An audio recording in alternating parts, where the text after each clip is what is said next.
A psicologia por trás da traição. Todo mundo conhece alguém que foi traído, ou já traiu alguém. A traição não é acidente.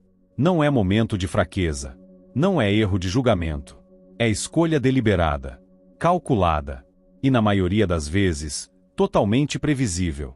Porque existe psicologia por trás.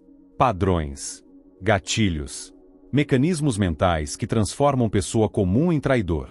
Nos próximos minutos, você vai entender exatamente como funciona a mente de quem trai. Não com julgamento moral. Não com romantização. Mas com ciência pura. Estudos, dados e verdades que ninguém quer admitir. Você vai descobrir os 5 estágios psicológicos que levam à traição. Os tipos de personalidade mais propensos. As justificativas mentais que traidores usam. E mais importante, como identificar os sinais. Não só no outro, mas em você mesmo. Porque se você acha que é imune, você está perigosamente vulnerável. Fique neste vídeo até o final. Porque o que vem agora pode quebrar algumas das ilusões que você ainda tem sobre relacionamentos amorosos e sobre a natureza humana. Vamos começar com uma verdade inconveniente. Traição é estatisticamente normal. Estudos da Universidade de Indiana mostram que, entre 20 e 40% das pessoas em relacionamentos monogâmicos já traíram. E isso é apenas o que admitem. Número real. Provavelmente 50% ou mais. Ou seja, entre todos os casais que você conhece, há cerca de 50% de chance de um deles ter traído. Mas aqui está o que ninguém fala. Traição não acontece por falta de amor. Acontece por abundância de oportunidades. Estudo da Universidade de Quebec analisou milhares de casos e concluiu: pessoas que têm oportunidades frequentes de trair eventualmente traem. Não importa quão feliz o relacionamento seja. Não importa quão ético você se considera. Oportunidade consistente mais circunstância favorável eventualmente quebra resistência. Isso acontece porque humanos não foram programados para monogamia eterna. Fomos programados para a sobrevivência. E do ponto de vista evolutivo, variedade genética aumenta as chances de sobrevivência da espécie. Então o cérebro primitivo está constantemente avaliando: essa pessoa poderia ser parceiro sexual viável? E quando a resposta é sim, e oportunidade aparece, e consequências parecem gerenciáveis, traição se torna possibilidade real. Mas espera. Isso não significa que todos traem. Significa que todos têm capacidade de trair. E diferença entre quem trai e quem não trai está em 5 variáveis psicológicas específicas. E você precisa conhecer cada uma delas. Primeira variável: narcisismo. Não o transtorno clínico, mas traços narcisistas que todos temos em graus variados. Pessoas com narcisismo elevado veem relacionamento como extensão do ego. E quando o ego se sente ameaçado, desprezado ou entediado, busca validação externa. E validação mais rápida: atenção sexual de terceiros. Estudo publicado no Journal of Research in Personality confirmou esta probabilidade. Porque narcisista não trai apesar de amar o parceiro, trai porque ama a si mesmo mais do que o outro. E quando a necessidade de validação fala mais alto, a escolha é óbvia. Segunda variável: aversão a consequências. A maioria das pessoas não trai porque tem medo. Medo de ser descoberto. Medo de perder o relacionamento.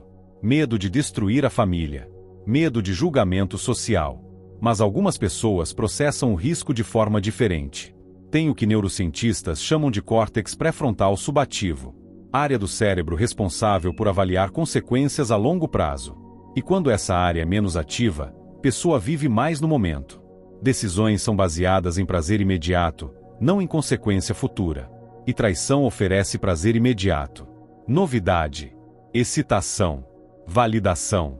E se o cérebro não processa bem o depois, a escolha se torna fácil. Terceira variável: capacidade de compartimentalização. Habilidade de separar aspectos da vida em caixas mentais que não se comunicam. Traidores contínuos, aqueles que mantêm casos por anos sem serem pegos, são mestres nisso. O trabalho é uma caixa. Família é outra. Amante é terceira. E nunca se misturam. Pessoas com alta capacidade de compartimentalização conseguem viver vidas completamente separadas sem dissonância cognitiva. Sem culpa paralisante. Porque para eles, não é hipocrisia. São apenas realidades paralelas. E enquanto as caixas não se tocam, não há problema. Quarta variável: história de traição. Na própria família. em relacionamentos anteriores, como vítima ou como agressor. Porque traição, assim como violência, é frequentemente cíclica. Quem cresceu vendo pai trair mãe normaliza comportamento. Quem foi traído no passado às vezes trai como vingança preventiva. Raciocínio é: vou trair antes de ser traído de novo. E quem já traiu uma vez tem a barreira psicológica quebrada. A primeira traição é a mais difícil. Carrega o peso moral. Mas segunda, terceira, 10ª, é cada vez mais fácil. Porque a mente já construiu narrativa justificadora. E repetição solidifica padrão. Quinta variável, insatisfação não comunicada. E essa é crucial. Porque a maioria das pessoas acha que traição acontece em relacionamentos ruins. Não necessariamente. Acontece em relacionamentos onde necessidades não são comunicadas. Ou são comunicadas e ignoradas. Pode ser sexual, emocional, intelectual.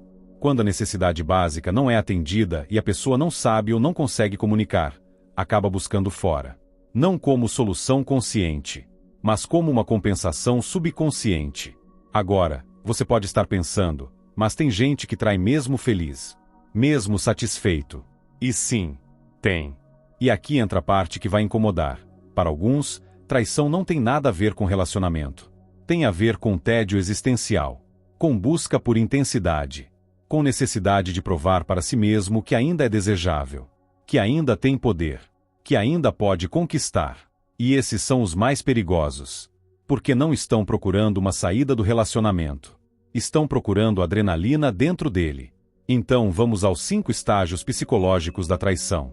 Porque ninguém acorda e decide trair do nada. É processo. E entender processo é entender prevenção. Estágio 1. Insatisfação latente. Algo no relacionamento não está certo. Talvez você nem saiba o que é. Só sente tédio, frustração, sensação de que deveria haver algo mais. E em vez de investigar, você ignora. Empurra para baixo do tapete.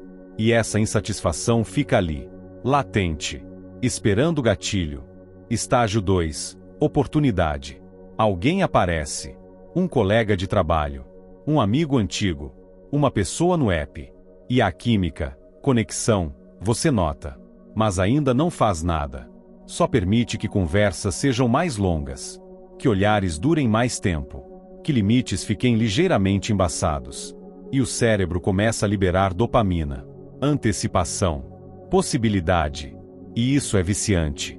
Estágio 3. Justificação mental. Aqui é onde a mente faz mágica. Constrói a narrativa que permite avançar sem a culpa paralisante. Meu parceiro não me entende. Meu parceiro não me valoriza. Eu mereço ser feliz. Isso não vai machucar ninguém se ninguém souber. Só uma vez. Não significa nada.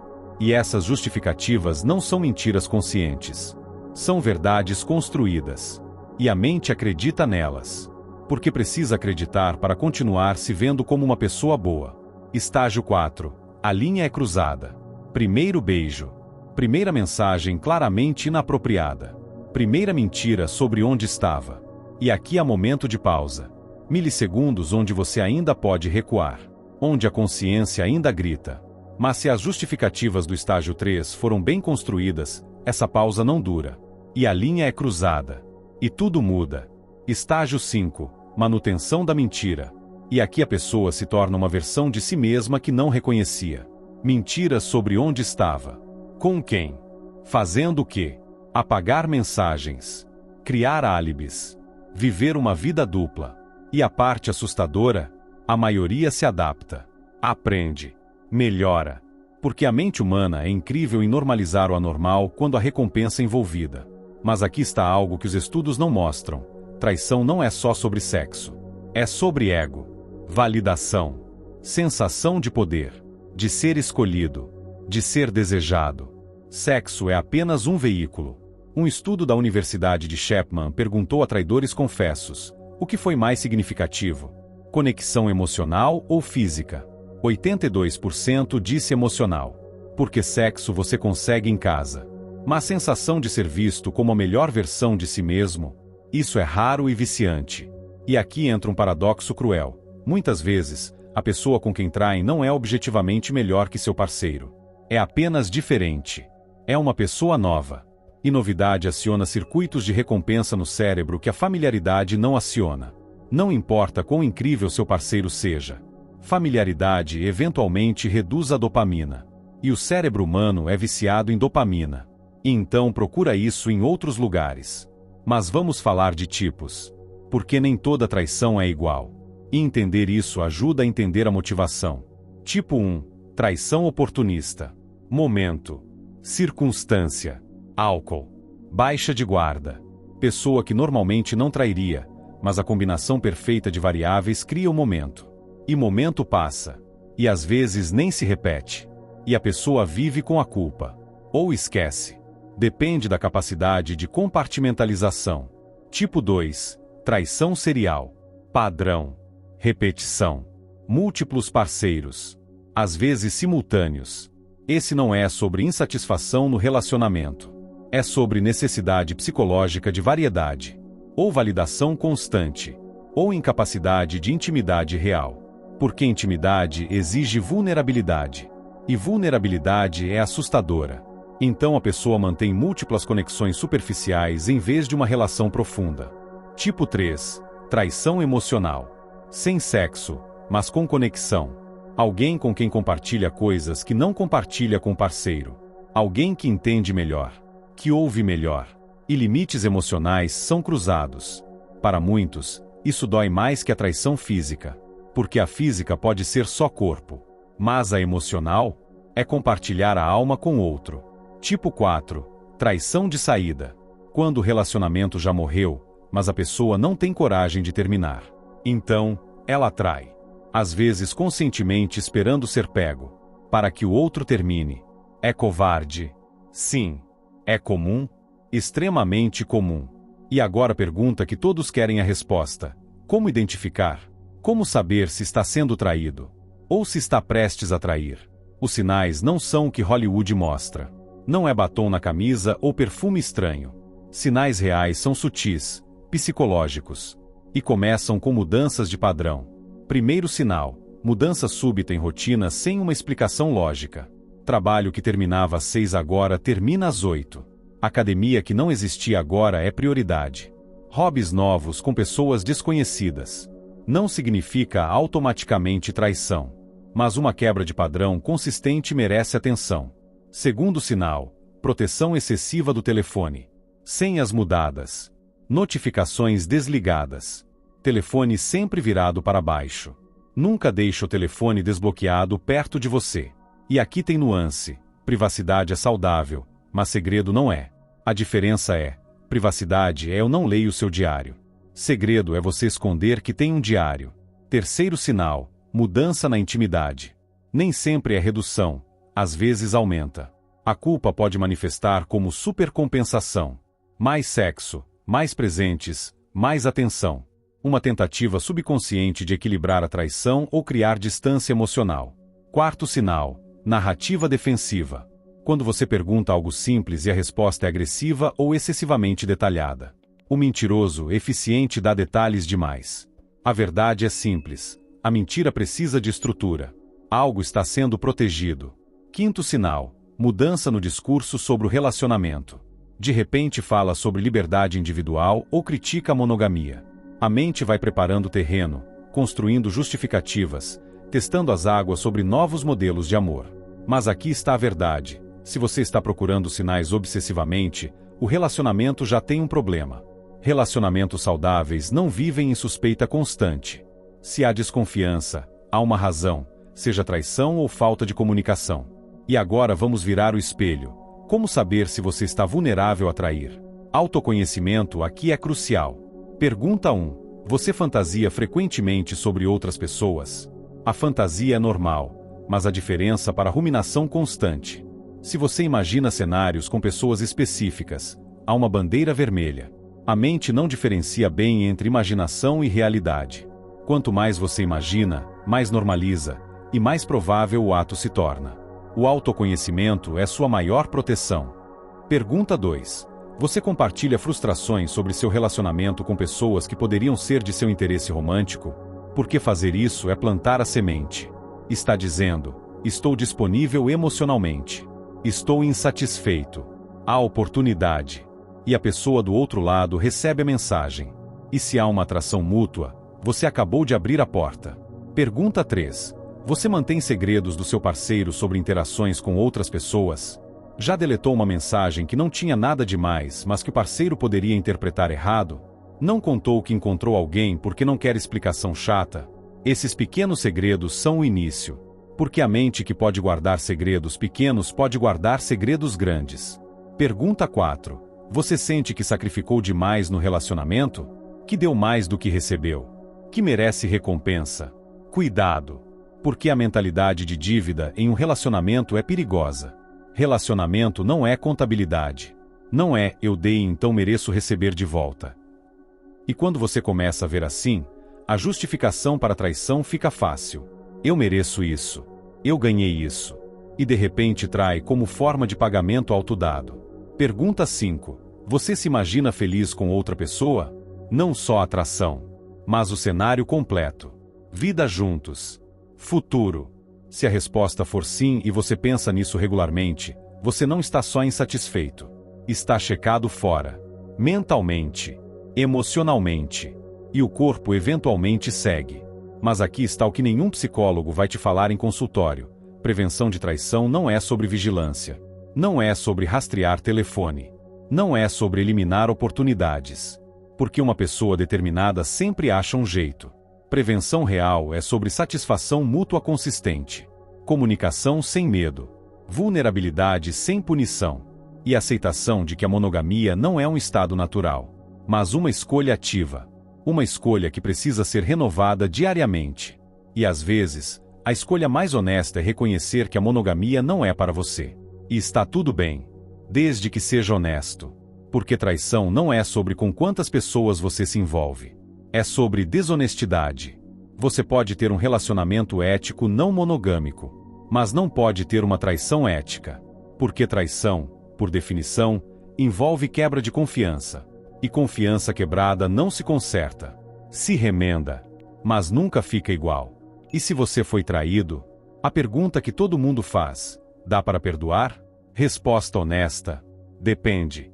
De quanto você se valoriza. De quanto está disposto a tolerar. De se a pessoa que traiu está genuinamente arrependida ou só arrependida de ter sido pega. Esta diferença é crucial. Arrependimento real é eu errei e vou fazer diferente. Arrependimento falso é eu sinto muito que você descobriu. E estudos mostram, casais que superam a traição às vezes ficam mais fortes. Não porque a traição foi boa, mas porque a crise forçou a comunicação, forçou a vulnerabilidade, forçou a reconstrução de uma fundação que estava rachada. Mas aqui está a taxa de sucesso real, 25%. 3/4 dos relacionamentos pós-traição terminam eventualmente. Porque a confiança quebrada contamina tudo. Cada vez que o parceiro demora para responder, você pensa. Cada vez que o trabalho exige hora extra, você questiona. E viver em suspeita constante não é saudável. É uma prisão compartilhada. E para quem traiu, a culpa é útil. É bússola moral. Mas culpa sem mudança é autoindulgência. Você não quer se sentir melhor. Quer fazer melhor. E fazer melhor pode significar terminar o relacionamento que você já sabotou. Pode significar terapia individual antes de tentar consertar o casal. Pode significar honestidade brutal, mesmo sabendo que isso destruirá seu parceiro. Porque continuar mentindo não é proteção. É covardia disfarçada de gentileza. E aqui está a verdade final que vai doer. Você não trai por fraqueza. Trai por força. A força de escolher o prazer próprio acima de compromisso. A força de carregar uma mentira. A força de viver uma vida dupla. A traição exige esforço, planejamento, execução. Então pare de dizer que foi um momento de fraqueza. Foi momento de priorização. Você priorizou o desejo acima do dever. E está tudo bem em admitir. Porque só na admissão honesta há possibilidade de mudança real. E se depois de tudo isso você ainda acha que traição é sobre sexo, você não entendeu nada. Traição é sobre ego, sobre escolha, sobre o que você valoriza quando ninguém está olhando. E a pessoa que trai sem ser pega não é esperta.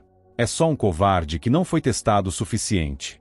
Então aqui está o teste final. Se você pudesse trair agora, sem nenhuma consequência, Sem ninguém nunca saber, você trairia?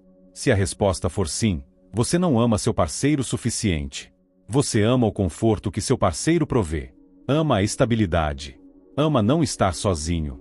Amor real não precisa de consequência como freio. Escolhe certo porque o certo parece ser certo. E se você não sente isso, você não deve estar no relacionamento. Não por moralidade, mas por honestidade básica. E talvez a lição mais importante aqui não é sobre evitar a traição. É sobre saber quem você realmente é quando ninguém está te vendo. Porque todos nos vendemos como éticos, como leais, como dignos de confiança. Mas quantos realmente são quando o teste chega? E o teste sempre chega. Uma pessoa atraente. O momento certo. A oportunidade perfeita. E aí você descobre quem você pensava que era versus quem você realmente é. E se há distância entre os dois, você tem um trabalho a fazer. Não no relacionamento, mas em você. Se este vídeo te fez pensar, se quebrou alguma ilusão, se te incomodou de forma que precisa processar, deixa o like.